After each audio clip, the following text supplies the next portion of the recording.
Standard 8 subject છે English 2 એમાં આજે આપણે જોવાનું છે ગ્રામર અને કોમ્પોઝિશન. ઓકે, આ બુક દર વખતે બતાવીશ નહીં પણ આજે કહી દઉં છું. ઓકે, ગ્રામર અને કોમ્પોઝિશન એમાં ચેપ્ટર નંબર 1 અને 2 આપણે કમ્પ્લીટ થઈ ગયા હતા. ચેપ્ટર નંબર 3 છે the simple past tense. Simple એટલે સાદો, પાસ્ટ એટલે ભૂત અને ટેન્સ એટલે કાળ. બરાબર, 3 ટાઈપના ટેન્સ હોય. બરાબર, ભૂતકાળ હોય એને પાસ્ટ ટેન્સ કહેવાય, પછી વર્તમાનકાળ હોય એને પ્રેઝન્ટ ટેન્સ કહેવાય, અને ભવિષ્યકાળ હોય એને ફ્યુચર ટેન્સ કહેવાય. ઓકે, તો આજે આપણે જોવાનું છે સિમ્પલ પાસ્ટ ટેન્સ એટલે સાદો ભૂતકાળ. બીજો ટાઈપ પાસ્ટ ટેન્સમાં કયો હોય તો કે કન્ટિન્યુ પાસ્ટ ટેન્સ એટલે કે ચાલુ ભૂતકાળ. ઓકે, એ જ્યારે આવશે એ વખતે આપણે વાત કરીશું. અત્યારે આપણે આની વાત કરીએ. ઓકે, સાદો ભૂતકાળ. હવે જો અહીંયા પેજ નંબર 11 11 નંબરના પેજ ઉપરથી આપણું ચેપ્ટર સ્ટાર્ટ થાય છે. ઓકે, હવે એમાં ટુ બીના બહુવચન, એકવચન અને બહુવચન આપેલું છે. એમ હોય કે આર હોય તો એનું શું થાય? વોઝ. આરનું શું થાય? વેર. પછી હેવ અને હેઝનું શું થાય? હેડ. પછી એનું બહુવચન હેવનું પણ હેડ, અને ડુ ડઝનું ડીડ થાય, અને ડુનું ડીડ થાય. તો આ બધું તો તમારે લોકોને 7th સ્ટાન્ડર્ડ સુધી આવતું હતું એટલે આમાં હું તમને બહુ રિપીટ નહીં કરું, પણ બુકમાં છે એટલે મેં તમને બતાવ્યું છે. ઓકે, ચલો હવે આપણે એક્ઝામ્પલ જોઈએ. Sheetal cooks food. પાછળ એસ કે ઈએસ લાગેલું હોય તો એનો મતલબ શું થાય કે સાદો વર્તમાન કાળ. ડેલી જે ક્રિયા થતી હોય એ સાદા વર્તમાન કાળને કહેવાય. શીતલ રોજે રસોઈ બનાવે છે તો પાછળ શું લાગે કે એસ લાગે. અને શીતલ રસોઈ બનાવી રહી છે તો શીતલ ઇઝ કુકિંગ ફૂડ. બરાબર, પાછળ ઇઝ લાગે અને ક્રિયાપદની પાછળ આઈએનજી લાગે. દેટ મીન્સ કે ક્રિયા કરી રહી છે. પણ રોજે તમે લોકો વિડીયો જુઓ છો, રોજે તમે ભણો છો, તે સાદો વર્તમાનકાળ કહેવાય. પાછળ ક્રિયાપદની પાછળ એસ કે ઈએસ લાગે. તો શીતલ દરરોજ રસોઈ બનાવે છે તો પાછળ શું લાગ્યું? એસ લાગ્યું. ઓકે, હવે એને આપણે સાદા ભૂતકાળમાં ફેરવવાનું છે તો પાછળ શું લાગશે? ઈડી. મોટે ભાગે ભૂતકાળમાં ફેરવવાનું હોય તો ક્રિયાપદની પાછળ ઈડી લાગે. તો શું છે? Sheetal cooked food. શીતલે રસોઈ કરી. પછી રતન રાઇટ્સ એ લેટર. બરાબર, ક્રિયાપદમાં પાછળ એસ છે એટલે સાદો વર્તમાનકાળ. હવે રાઇટનું ભૂતકાળ શું થાય? રોટ. WROTE કે રતને પત્ર લખ્યો. ઓકે, જો ક્રિયાપદમાં મૂળ રૂપને ઈડી પ્રત્યે લગાડવાથી અંગ્રેજીમાં ભૂતકાળનું રૂપ બને છે. જેમ કે પ્લેનું પ્લેડ, વોકનું વોકડ. પછી ક્રિયાપદના મૂળ રૂપને અંતે ઈ હોય તો ફક્ત ડી લાગશે. જેમ ડાન્સ હોય તો ડાન્સ્ડ, બેક હોય તો બેક્ડ. કારણ કે ડાન્સ અને બેક બંને જે સ્પેલિંગ છે એમાં સ્પેલિંગની પાછળ છેલ્લે ઈ લાગે છે, DANCE. તો પાછળ ફક્ત ખાલી ડી લાગશે. ઓકે, હવે અંતે વ્યંજન પ્લસ વાય હોય તો વાયનો આઈ કરી અને ઈડી લાગશે. મેરી તો મેરીડ, કેરી તો કેરીડ. પછી ક્રિયાપદને અંતે સ્વર પ્લસ વાય હોય તો ઈડી લાગશે. સ્ટે તો સ્ટેડ, પ્લે તો પ્લેડ. બરાબર, વાયની આગળ શું છે એ તમારે જોવાનું. જેમ કે CARRY કેરી, તો વાયની આગળ કયો છે? આર છે. આર શું છે? વ્યંજન. તો વાય કાઢી અને આઈ ઈડી લાગે. અને વાયની આગળ સ્વર હોય જેમ કે સ્ટે અને પ્લે તો PLAY. અહીંયા હું લખું કે PLAY. તો આ વાય એની આગળ આ છે એ. એ શું છે તો કે સ્વર છે. તો એ વખતે પાછળ શું લાગે? એડી લાગે. બરાબર, આ રીતનું કીધું છે. તમે નિયમો વાંચશો તો તમને લોકોને વ્યવસ્થિત સરસ આવડી જશે. ઓકે, પછી ક્રિયાપદને અંદર વ્યંજન હોય તો તેની આગળ સ્વર AEIOU હોય તો છેલ્લો વ્યંજન બેવડાવીને ઈડી લાગે. Stopped, stopped, drop, dropped, back, backed, drag, bat અને ક્લેપ. ઓકે, ચલો હવે પેજ નંબર 12 ઉપર ક્રિયાપદને અંતે એલ હોય તો એલ બેવડાવવાનું. જેમ કે કમ્પેલ તો કમ્પ્લેડ, પછી એક્સેલ તો એક્સેલ્ડ. ઓકે, હવે અમુક નિયમો કેવા છે તો કે અનિયમિત છે. પેજ નંબર 12 ઉપર જે 7 અને 8 નંબરના નિયમો આપ્યા છે એ ખાસ વાંચજો. બરાબર, એનો ખાસ અભ્યાસ કરજો. ફરીથી કહું છું, પેજ નંબર 12 ગ્રામર ને કોમ્પોઝિશનની બુકમાં પેજ નંબર 12 ઉપર 7મો અને 8મો છે એ ખાસ વાંચજો. એમાં અનિયમિત રૂપ છે જેમ કે ગોનું વેન્ટ, સ્ટેડનું સ્ટૂડ, ગીવનું ગેવ, સીટનું સેટ, એ રીતે. અને 8 નંબર છે કે એમાં અમુક અનિયમિત ક્રિયાપદના રૂપો બદલાતા જ નથી. જેમ કે કટ હોય તો એનું ભૂતકાળ કરવું હોય તો કટ જ થાય, પાછળ ઈડી કટડ એવું ના થાય. રીડનું રીડ. બરાબર, પૂટનું પૂટ, શર્ટનું શર્ટ. બરાબર. આ બધા તો 7 અને 8 નંબરના જે રૂલ્સ છે ખાસ વાંચો. લખવું હોય તમે લોકોએ ચોપડો બનાવ્યો હોય તો લખવું હોય તો લખી પણ લેજો. અને જ્યારે બુક લઈને બેસો તો બુકમાં બી તમે પેન કે પેન્સિલનો યુઝ કરતા હોય તો ત્યાં ખરું પણ કરી લેજો. ઓકે. હવે ચલો સાદા ભૂતકાળમાં પ્રશ્નો અને ઉત્તર. હુ સોલ્ડ ધ કેરટ? કોણે ગાજર કોણે વેચ્યા? વેચ્યા નહીં, સોરી, વેચ્યા. વેચવું અને વેચવું એમાં ફરક. બરાબર. શાકભાજી પછી ફ્રૂટ એ બધાનું વેચાણ કરે તો એને વેચ્યું કહેવાય. બરાબર. અને તમારી બર્થડે હોય ને તમે ક્લાસમાં કોઈને ચોકલેટ આપો તો વેચ્યું કહેવાય. બરાબર. તો ગાજર કોણે વેચ્યા? SELL સેલ છે તેનું ભૂતકાળ થયું સોલ્ડ. SELL સેલ એટલે વેચવું અને એનું ભૂતકાળ શું થયું? SOLD સોલ્ડ, વેચ્યા. બરાબર. તો Kanji and Manji sold the કેરટ્સ.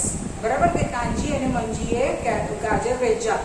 Question ભૂતકાળમાં તો અને આન્સર પણ ભૂતકાળમાં છે. ઓકે. હવે ધ્યાન આપો શું થયું. જો SOLD સોલ્ડ છે તો એનું ભૂતકાળમાં જવાબ આપવાનો છે તો ક્રિયાપદ એનું એ જ રહેશે. પણ જો ક્વેશ્ચનમાં ડીડ લગાડેલું હોય તો જે ક્રિયાપદ છે એ વર્તમાન કાળમાં હોય. આ બરાબર ધ્યાન આપજો કે વોટ ડીડ જતીન થ્રો? જતીને શું ફેંક્યું? THROW થ્રોનો મતલબ થાય ફેંક્યું. ક્વેશ્ચન પૂછ્યો એમાં ડીડ લખ્યું છે. બરાબર. અને તો ક્રિયાપદ કે શેમાં હોય? વર્તમાન કાળમાં જ હોય. પછી જ્યારે આન્સર આપીએ છીએ ત્યારે ભૂતકાળમાં આન્સર આપવાનો છે તો આન્સર આપતી વખતે ડીડ ના આવે અને જે ક્રિયાપદ છે એનું ભૂતકાળનું રૂપ થઈ જાય.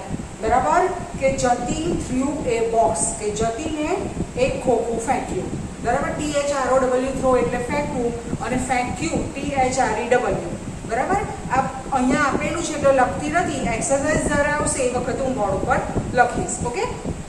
ચલો હવે ફરી ડીડ વાળું આવ્યું તો તમે જોજો જ્યારે બી ડીડ વાળું આવે ત્યારે ક્રિયાપદ કેવો હોય? વર્તમાન કાળમાં, પ્રેઝન્ટ ટેન્સમાં હોય. પણ આન્સર આપતી વખતે આપણે ડીડ નહીં લખવાનું અને જે વર્તમાન કાળનું ક્રિયાપદ હોય એનું તમારે શું કરી દેવાનું? ભૂતકાળ કરી દેવાનું. બરાબર. જુઓ, where did you keep your purse? કે તે તારું પર્સ ક્યાં મૂક્યું? KEEP કીપ એટલે મૂક્યું. બરાબર. તો એનું ભૂતકાળ શું થશે? કેપ્ટ. આન્સરમાં ડીડ લાગે નહીં. ફરી ધ્યાન આપો, જ્યારે બી તમે સાદા ભૂતકાળનો આન્સર આપતા હોય તો કોઈ દિવસ ડીડ લાગે નહીં. બરાબર. તો I kept my purse on the table. કે મેં મારું પર્સ ક્યાં મૂક્યું? તો કે ટેબલ ઉપર મૂક્યું. ઓકે. ચલો સામે જુઓ પેજ નંબર 13 ઉપર. When did they go? તો ગોનું ભૂતકાળ શું થાય છે? વેન્ટ થાય છે. ગોડ ઈ પાછળ ઈડી ના લાગે. ગોનું ભૂતકાળ થાય વેન્ટ. તો ધે વેન્ટ એટ 5 o'clock. બરાબર. તેઓ ક્યારે ગયા? તો કે તેઓ 5 વાગે ગયા. પછી which pencil did the child like? કે બાળકને કઈ પેન્સિલ ગમી? બરાબર. LIKE લાઇક એટલે ગમવું. બરાબર. એ વર્તમાન કાળમાં છે. તો the child લાઇક્ડ the red pencil. કે બાળકને લાલ પેન્સિલ ગમી. Okay. How much water did they drink? કે તેઓએ કેટલું પાણી પીધું? કોઈ પણ જથ્થો જે કાઉન્ટ ન કરી શકાય તેને આપણે હાઉ મચથી લખીશું. બરાબર. પાણી એને કાઉન્ટ કરી શકાય ના. બરાબર. પછી મિલ્ક છે, શુગર છે, તો એ બધા માટે આપણે શું લખીશું? How much. અને તમને એવું પૂછે કે તમારા વર્ગમાં સ્ટુડન્ટ કેટલા છે તો એ તમે કાઉન્ટ કરી શકો તો એમાં હાઉ મચ ના વપરાય. એ વખતે શું વપરાય? How many. બરાબર. How many students are there in your class? કે તમારા વર્ગમાં કેટલા વિદ્યાર્થીઓ છે. પછી તમારા ઘરમાં કેટલા મેમ્બર છે તો એને પણ તમે કાઉન્ટ કરી શકો. તો how many members R there in your house? કે તમારા ઘરમાં કેટલા મેમ્બર છે. બરાબર. જે બી કાઉન્ટ કરી શકાય એમાં હાઉ મેની આવે અને જે બી કાઉન્ટ ના કરી શકાય એમાં શું આવે? હાઉ મચ આવે. ઓકે. તો they drank 2 glasses of water. કે તેઓએ 2 ગ્લાસ પાણી પીધું. ડ્રિંકનું ભૂતકાળ શું થશે? ડ્રેન્ક. બરાબર. ચલો હવે આપણે એક્સરસાઇઝ કરીએ. પેજ નંબર 13 ઉપર ફર્સ્ટ એક્સરસાઇઝ છે એમાં ફિલિંગ ધ બ્લેન્ક્સ છે. ઓકે. કેવી રીતે પૂરવાની છે? તો કે સાદા ભૂતકાળના રૂપ વડે ખાલી જગ્યા પૂરો. બરાબર. અહીંયા હેડિંગ મારી દઈએ.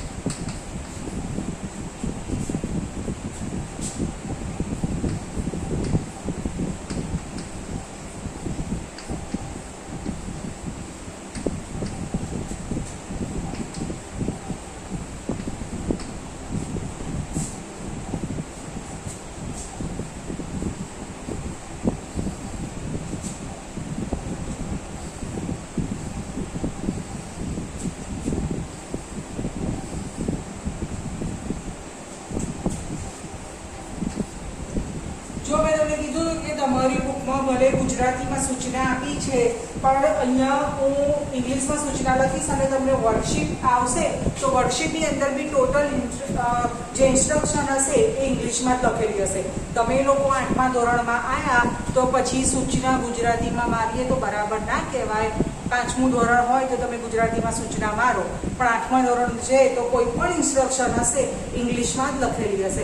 ખાલી પેપર વર્કશીટની અંદર ગુજરાતી શું હશે તે કોઈ શબ્દનું તમારે ઇંગ્લિશ કરવાનું છે. જેમ કે મેં તમને કીધું એમ કે અહીંયાથી કોઈ પણ શબ્દ લઈ લો, ધારો કે લખવું, બરાબર, તો એનું શું થાય? Right, WRITE. તો એવું જે લખ્યું હશે, ધારો કે હું તમને એવું કહું કે આપણે પેલો જોઈ ગયા સ્મિથ વિદ્યાલયનું હતું, એમાં ધારો કે કોમ્પિટિશન, તો કે સ્પર્ધા. હવે સ્પર્ધાનું મને ઇંગ્લિશ પૂછવું છે તો સ્પર્ધા એવું મેં ગુજરાતીમાં લખેલું હશે, એનું ઇંગ્લિશ થાય કે કોમ્પિટિશન. તો એ વખતે સ્પર્ધા શબ્દ અંદર ગુજરાતીમાં લખેલો હશે, બાકી બધું વર્કશીટમાં ઇંગ્લિશમાં હશે. ઓકે, ચલો ફર્સ્ટ છે, પહેલું આપણા માટે આપેલું છે વિનીત ડેશ ધ ગ્લાસ. ડ્રોપનો મતલબ થાય મૂકવું, બરાબર. તો એનું ભૂતકાળ શું થશે? ડ્રોપ્ડ, કે વિનીતે ગ્લાસ મૂક્યો. ઓકે, ચલો સરલા ડેશ સંસ્કૃત લર્ન છે, તો લર્નનું શું થશે? તો જો ના ખબર પડે તો સામે તમને આપેલું હશે. ઓકે, આમ તો મોટે ભાગે બધામાં ઈડી લાગે છે, પણ જરૂરી નથી કે દરેકમાં ઈડી લાગે. તો લર્નનું જો સામે આપેલું છે, પહેલી 7 નંબરમાં પહેલી કોલમ છે, એમાં છેલ્લેથી બીજું લર્ન્ડ, બરાબર. તો આપણે લખી દઈએ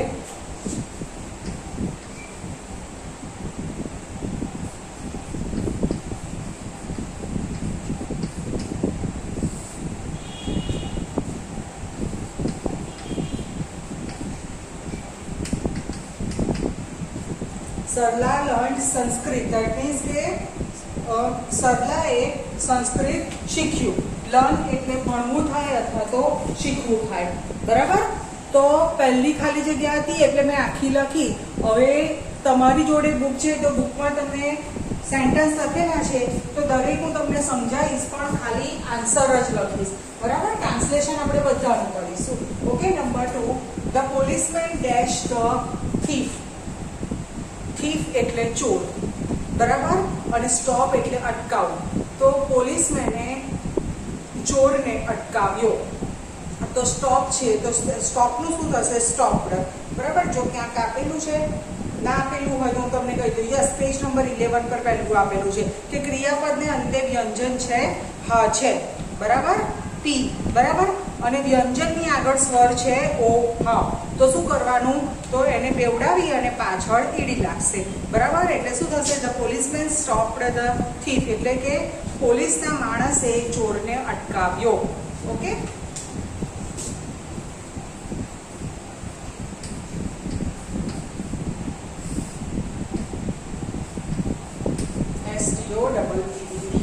બરાબર. પછી નૈના ડેશ એ લેટર, કે નૈનાએ પત્ર લખ્યો. WRITE રાઈટ, એનું શું થશે? Road, WROTE.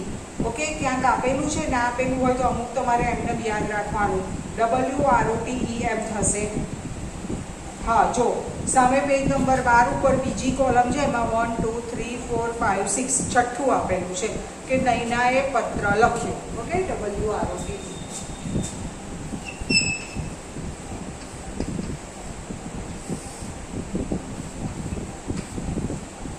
ચોથું, the student dash a song. બ્રેકેટમાં આપ્યું છે સિંગ. સ્ટુડન્ટ્સ બહુવચન, વિદ્યાર્થીઓએ ગીત ગાયું. SING સિંગ એટલે ગાવું. તો સિંગનું ભૂતકાળ શું થશે? Sang, SANG. ઓકે, તમારા રેફરન્સ માટે કહું છું, બાકી તો મને તો ખ્યાલ જ છે કે સિંગનું સેંગ થાય, SANG સેંગ થાય. Okay,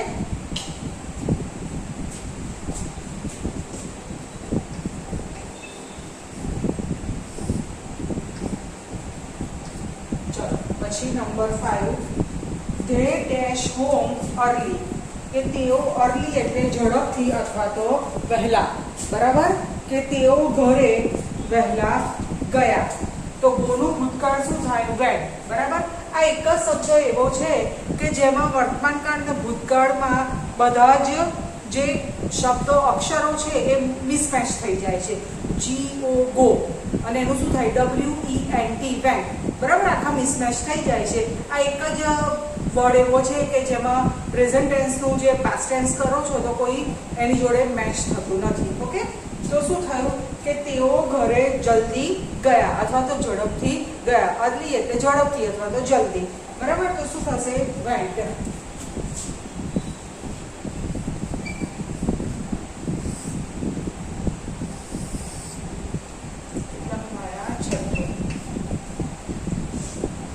The teacher dash the poem. Poem એટલે કવિતા. કૌંસમાં લખ્યું છે લાઈક. લાઈક એટલે ગમવું, કે શિક્ષકને કવિતા ગમી. બરાબર, તો લાઈકનું શું થશે લાઈકડ. બરાબર, પાછળ શું લાગશે જસ્ટ ઈડી. ડાન્સનું ડાન્સ, બેગનું બેગ્ડ. બરાબર, તો પાછળ ઈડી લાગશે. ક્રિયાપદના મૂળ રૂપને અંતે ઈ હોય તો ફક્ત ડી લગાડવાનો. જેમ કે LIK લાઈક, તો એનું શું થશે લાઈકડ.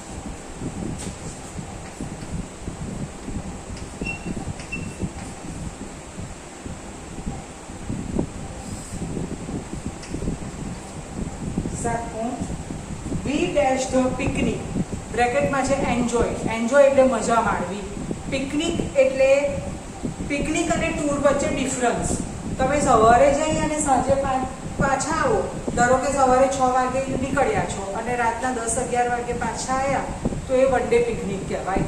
બરાબર, પિકનિક એટલે એક દિવસ. બરાબર, એમાં પછી 4 કલાક હોય, 5 કલાક હોય કે 12-15 કલાકનું હોય. એક દિવસ માટે જઈને પાછા આવો તો એને પિકનિક કહેવાય. ધારો કે આપણે અમદાવાદ છીએ, ઓકે, અને એમાં સરદાર સરોવર ડેમ જઈએ છે, તો એ અહીંયાથી નજીક જ છે. તો પોતાની ગાડી હોય, સવારે 5 વાગે નીકળ્યા હોઈએ તો 7:15 પહોંચી જઈએ. ત્યાં બધું એન્જોય કરીએ. બરાબર, રાઇડ્સ છે. બરાબર, પછી ડેમ જોઈએ, પછી જે બી બીજું એન્જોય કરવાનું હોય લેસર શો કે આ તે જોઈએ, અને રાતના 12 વાગે પાછા આવીએ તો વન ડે પિકનિક કહેવાય. પણ ટૂર 3-4 દિવસ માટે તમે લોકો ક્યાંક જાઓ છો, ગુજરાતમાં ને ગુજરાતમાં કે ગુજરાતની બહાર જાઓ છો. બરાબર, તો એને પિકનિક ના કહેવાય, એને ટૂર કહેવાય. બરાબર, તો આ બધું ઇંગ્લિશમાં અમુક તમારે સમજવા જેવું છે. તો 7મું એન્જોય એટલે મજા માણી, કે અમે પિકનિકની મજા માણી. તો એન્જોયની પાછળ શું લાગશે એન્જોયડ. બરાબર, પાછળ શું લાગશે ઈડી લાગશે.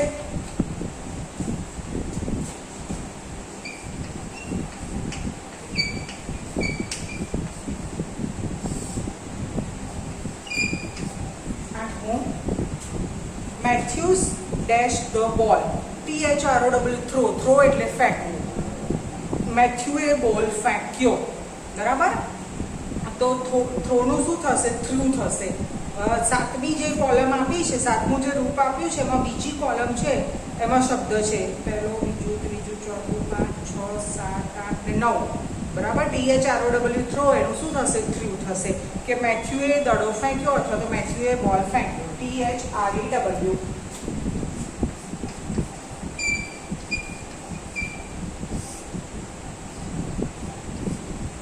9મું Ketan dash near the door. Stand. Stand એટલે ઊભા રહ્યો. કેતન દરવાજાની નજીક ઊભો છે. નિયર એટલે નજીક અથવા તો પાસે. બરાબર, તો સ્ટેન્ડનું શું થશે સ્ટૂલ થશે. બરાબર, 7 નંબરનું જે રૂપ છે એમાં સૌથી છેલ્લું બીજી કોલમમાં, કે કેતન દરવાજા પાસે ઊભો હતો. બરાબર, તો સ્ટેન્ડનું સ્ટેન્ડ ના થાય, STOOD. Okay, stool. અને છેલ્લું છે નંબર 10, કે Hina dash for the toy. Toy એટલે રમકડું, ક્રાય એટલે રડવું, કે હિના રમકડા માટે રડી. તો ક્રાયનું શું થશે ક્રાઇડ થશે. તમને કીધેલું છે કે છેલ્લે વ્યંજન હોય, બરાબર, તો એમાં વાય કાઢી અને પાછળ શું મૂકી દેવાનું IED મૂકી દેવાનું. જો ક્રિયાપદને અંતે વ્યંજન પ્લસ વાય હોય તો વાય કાઢી અને IED મૂકી દેવાનું. છેલ્લે વ્યંજન વાય છે તો વાય કાઢી અને IED. બરાબર, કે હિના રમકડા માટે રડી. ઓકે,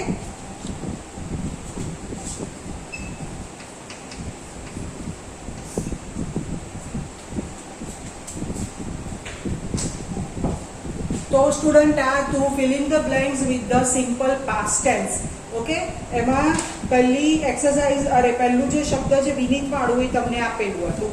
ઓકે, ચલો હવે દરેકનું ફરીથી ગુજરાતી કરી દઉં એટલે તમને ખબર પડે જ્યારે હું દૂર ખસું એ વખતે બોર્ડ ક્લિયર થાય એ વખતે વિડીયો પોઝ કરી અને તમારી બુકમાં બ્લેન્ક્સ માટે આન્સર માટે જગ્યા એ લોકોએ આપેલી છે તો એ વખતે તમે લોકો આન્સર લખી દેજો. વર્કશીટની અંદર આમાંથી પૂછાશે. ઓકે, ચલો ફર્સ્ટ સરલા ડેશ સંસ્કૃત, કે સરલા સંસ્કૃત ભણી. બરાબર, તો લર્નનું શું થશે? લર્ન.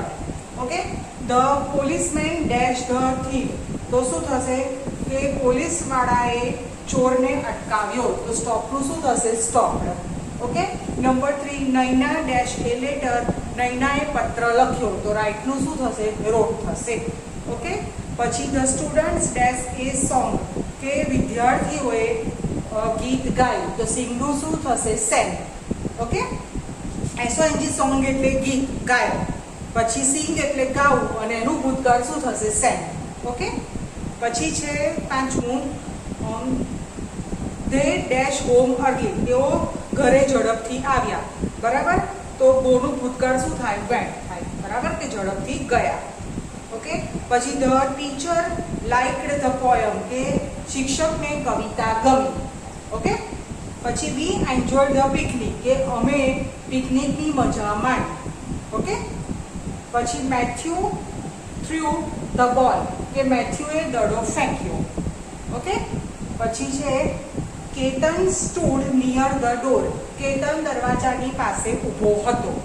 ઓકે, પછી Hina cried for the toy, કે હિના રમકડા માટે રડી. ઓકે, તો આ હતી એક્સરસાઇઝ 1. હવે એક્સરસાઇઝ 2 માં શું છે કે કૌંસમાં આપેલા શબ્દનો ઉપયોગ કરી પ્રશ્નોના ઉત્તર લખો. When did Mayur come home at 5 o'clock, તો મેં તમને કીધું હતું કે જ્યારે બી ડીડ હોય તે વખતે આન્સર લખતી વખતે ડીડ કાઢી નાખવાનું અને જે ક્રિયાપદ વર્તમાનકાળમાં આપેલું હોય એનું ભૂતકાળ કરી નાખવાનું. જેમ કે અહીંયા લખ્યું છે કે મયુર કેમ હોમ એટ 5 o'clock, કે મયુર 5 વાગે ઘરે આવ્યો હતો. ઓકે, તે રીતે 10 એક્સરસાઇઝ આપેલી છે અને ક્વેશ્ચન 3 માં શું છે કે રેખાંકિત શબ્દોમાં ઉત્તર મળે તે રીતે પ્રશ્ન વાક્ય બનાવી અને લખો. બરાબર, એમાં 2 બનાવવાના છે, ઘણામાં 3 બનાવવાના છે. ઓકે, તો એક્સરસાઇઝ ઘણી લાંબી છે, આજના વિડીયોમાં પતે એવું પોસિબલ નથી, તો આજનો વિડીયો અહીંયા પતે છે. નેક્સ્ટ વિડીયોમાં આપણે એક્સરસાઇઝ 2 અને એક્સરસાઇઝ 3 કન્ટિન્યુ કરીશું. ઓકે, નમસ્કાર, હરિઓમ.